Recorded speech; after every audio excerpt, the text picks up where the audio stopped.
হচ্ছে এই যে এর মধ্যে কিন্তু অনেক কিছুই রয়েছে। নমস্কার বন্ধুরা, কেমন আছো তোমরা সবাই? আশা করছি ভালো আছো, আমিও বেশ ভালো আছি। আজকে একটা নতুন ভিডিওতে তোমাদের সকলকে স্বাগত। এখন আমার বেবির বয়স 6 মান্থ কমপ্লিট। তো ডাক্তারের কাছে আমরা সাজেশন নিয়ে ওকে আস্তে আস্তে কিছু সলিড ফুড দেওয়ার চেষ্টা করছি। আর সলিড ফুডের পাশাপাশি আমি ওকে হোমমেড স্যারেলাক্সও দিচ্ছি। তো আজকে তোমাদের সাথে সেটা শেয়ার করব যেভাবে হোমমেড স্যারেলাক্সটা বানাই। আর আমার কথার মাঝখানে ও কিন্তু কিছু একটা বলে চলেছে, তো তোমরা অবশ্যই কমেন্ট করে জানিও তো কি বলতে চাইছে। ওর কিন্তু 7 মান্থের 1 উইক হয়েছে সবে মাত্র, এখনো মানে জাস্ট 6 মান্থ কমপ্লিট হয়েছে। এখন যেমন কথা বলার চেষ্টা করছে, সব সময় বলে না, মাঝে মাঝে এরকম চেষ্টা করো। দেখো গাইস, এখন ছেলের খাবার বানানো হচ্ছে। এখানে যে ড্রাই ফ্রুটগুলো ভিজিয়ে চোকলা ছাড়ানো হয়েছিল সেটাকে রোদে শুকিয়ে এখন একদম ড্রাই রোস্ট করা হচ্ছে।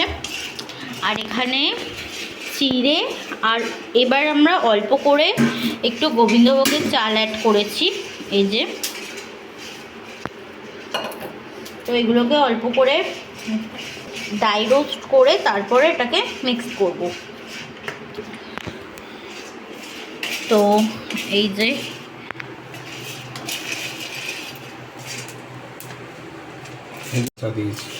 কিন্তু এর যে চোকলাটা তো আবার বুঝতে হবে না, পেস্ট হয়ে যাবে। ভালো তুলে দেবো। এবার মাখানাটাকে ড্রাই রোস্ট করা হচ্ছে এই যে।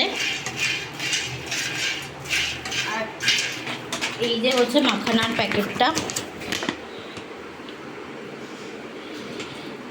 তো এই যে এটা করা হচ্ছে। তো এবার এগুলোকে মিক্সি করব।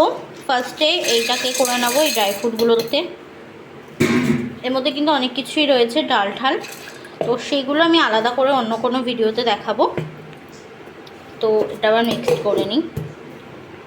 এখানে একটা কথা বলে রাখি, ড্রাই রোস্ট করার পর কিন্তু ঠান্ডা হলেই মিক্সিতে আমি গ্র্যান্ড করে নিয়েছি। আর গ্র্যান্ড করার পর দেখো গুঁড়োটা এতটা মিহি হয়েছে। এরপরে এর মধ্যে আমি 2 চামচ দুধ দিয়ে ওকে সবসময় গুলিয়ে খাওয়াই যখন ওর স্যালাক্স খাবার সময়টা হয়। তাছাড়া আমি পাতলা করেও মাঝে মাঝে খাওয়াই। তো তোমরা কে কে তোমাদের বাচ্চাকে হোমমেড স্যালাক্স খাওয়াও অবশ্যই জানিও। আজকের ভিডিওটা একটুখানি ভালো লাগলে লাইক কমেন্ট শেয়ার, চ্যানেলকে সাবস্ক্রাইব করে দিও। টাটা, ভালো থাকো, সুস্থ থাকো।